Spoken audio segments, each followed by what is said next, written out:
Oi pessoal, tudo bem com vocês? Pessoal, estou aqui de novo hoje para conversar um pouquinho mais. E hoje o tema que eu escolhi para vocês é seleção de cor.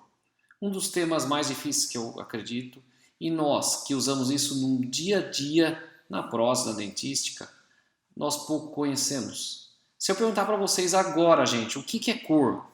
O que vocês vão responder para mim? Pergunta difícil, né? Pensem, o que é cor? Como que nós, trabalhando com isso todos os dias, todos os momentos, nós não conseguimos entender o que é cor ou saber o que é cor? Isso complica um pouco o nosso dia a dia, porque se a gente não sabe o que é, como que a gente vai poder trabalhar bem com essa característica? Primeira coisa, gente, que eu tenho a dizer para vocês que cor é uma energia eletromagnética, tá? Que precisa de uma fonte para liberá-la. Pode ser o sol natural, pode ser uma fonte luminosa, de qualquer forma, é uma energia eletromagnética.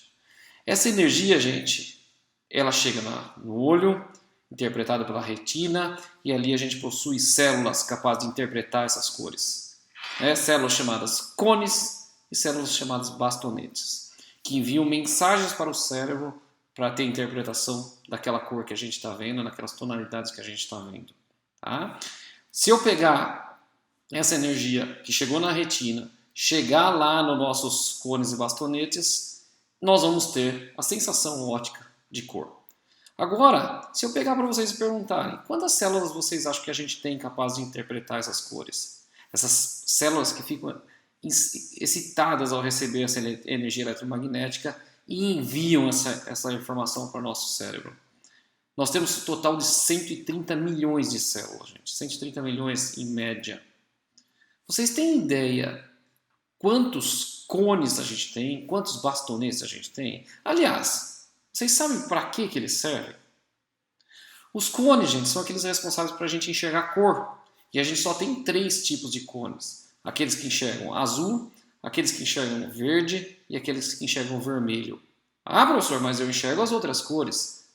Na mistura desses comprimentos de onda, o cérebro interpreta como as cores secundárias, terciárias, quaternárias, assim por diante. E nós temos os bastonetes. Os bastonetes são aqueles que enxergam a intensidade dessa energia, o quanto chega de energia. Quanto mais energia chegar, mais claro fica. Quanto menos energia chegar, mais escuro fica. Perfeito? Ele faz isso, não importa a cor que está chegando. Na verdade, quanto mais energia chegar, mais claro é. Quanto menos energia chegar, mais escuro é. Aquilo que a gente chama de branco e preto, né? Numa foto branco e preto, por exemplo.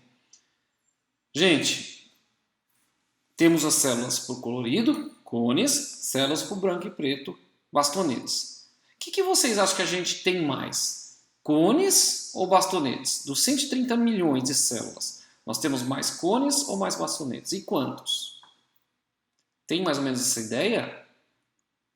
Se eu falar agora para vocês que os homens têm em média 123 milhões de bastonetes e 7 milhões de cones. Olha que esses cones ainda são divididos nos 3 diferentes. E nós temos em mulheres, em média, 125 milhões de bastonetes e 5 milhões de cones.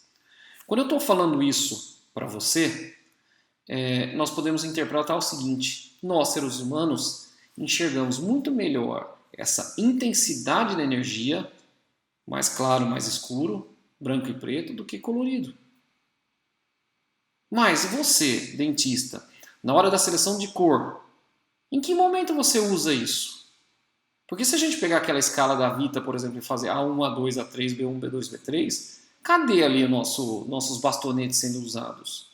Como você avalia isso? Eles estão sendo usados, mas como você avalia isso? Porque quando eu falo o A é a cor. O 1, o 2, A1, A2, A3 é o croma, que é a quantidade de pigmentos. Mas e aí, como que eu avalio o valor, então, que é esse branco e preto, a quantidade de energia que está chegando? Se nós, seres humanos, temos mais bastonetes e temos a capacidade de enxergar melhor essa fase, essa propriedade da energia, por que a gente não deveria usar ela? Ou por que a gente não usa isso em todos os momentos em que a gente vai selecionar a cor? Já que é uma das características mais importantes e que a gente tem mais quantidade de células para serem excitadas e trabalharem a nosso favor. Em que momento você usa isso? Como você usaria isso? Talvez aí está explicações do porquê que a seleção de cor é tão difícil. Nós não entendemos cor, nós não entendemos luz, nós não entendemos energia. E se a gente não entender isso, com certeza a gente não vai ter sucesso.